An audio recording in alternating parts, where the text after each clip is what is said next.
Hey ladies and gentlemen, welcome. Patrick Precourt here. Welcome to my post-Thanksgiving message for you. You know, this is, we do this every year at the exact same time, and some get it, some don't. It's part of the gig, right? But this has to do with how we're gonna end this year and what it means and what it says for us going into 2016. I'm gonna tell you this right now. What happens over these next 4 or 5 weeks, about 4 weeks, right? It's probably 35 days or so left this year. What happens over these next few weeks will be a insight, a crystal ball as to what's going to happen in year 2016. See, how we end this year, the momentum we carry into this next year is going to directly predict what's going to happen next year. It always does every year, never repeats. But this is also why it's so important we break our standard typical patterns of waiting to New Year's, January 1st, 2000 and next year, right? To start to make an impact, to start a change. See, if it's that important to us, to you and I, it's something that, well, we got to start now, and here's why. Tomorrow is too late. Tomorrow is nothing more than a reflection of today. Tomorrow is not only a reflection of today, it's a magnification of today. See, things can't change tomorrow. They can only change in the present. And when we keep kicking it down the road there, oh, we're going to do this tomorrow, all we're doing is strengthening this pattern, this programming that we are going to continue on the path that we're on. Now, this conversation really starts with the idea that accepting full responsibility for who we are and where we're at.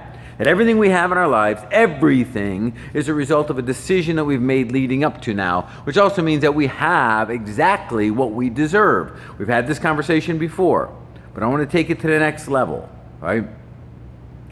I want to tell you now that you can change this, but it's gotta happen now. And that's why it's such an opportunistic time. But here's the thing. The challenge we have is that our environments around us are so much stronger than our willpower to do this.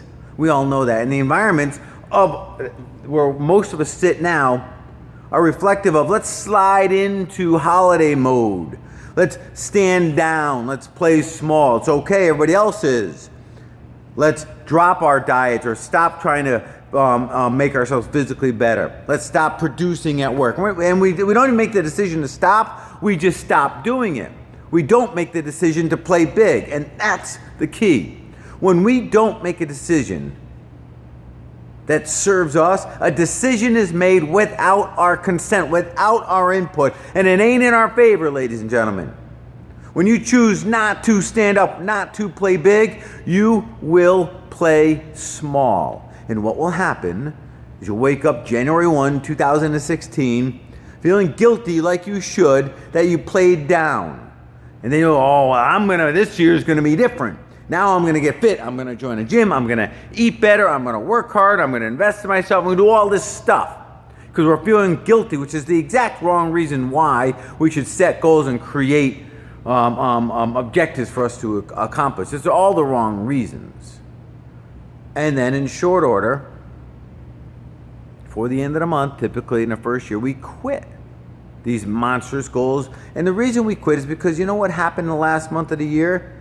Right now, we dug such a deep ditch, and then we set a mountain high goal. Hell, we can't even see daylight. We're in such a deep ditch. It takes us the first quarter of the new year even to get back to ground zero. I know this sounds pathetic and sad, but let's be honest with each other. It's the American way. Change it now. A couple key things here, okay? Number one, don't get caught up in what everybody else does, because everybody else kind of sucks. Just accept that. I'm being honest with you. The bar for performance is set pretty low. Mediocrity is in today. Oh, wait, and blaming other people for why you can't perform, that's in too. Get out of that shit. Ignore that. Step aside from that. Make December 2015 your best fucking month of the year. You know what will happen come 2016? You will explode past the starting line when everybody's waking up all groggy-eyed. Literally and figuratively. Don't be like that again. Make a change now. What you do in these next 4 weeks is going to be a direct input reflection of what your entire 2016 is going to look like. Step up. Be bigger. You deserve more, but you don't deserve it until you do it first. I know we all have big aspirations of things we want, right? Some of us even have this vision board. Well, guess what? Wanting is a pretty shitty strategy for achieving. You've got to do. And it's not that you don't know how to do, you do know how to do. But before do, you've got to become. And today's the day you become the person you need to be in order to do what you have to do to have the life you want to have. I'm with you on this one. I got your back. But let's see some performance. You guys rock. Peace.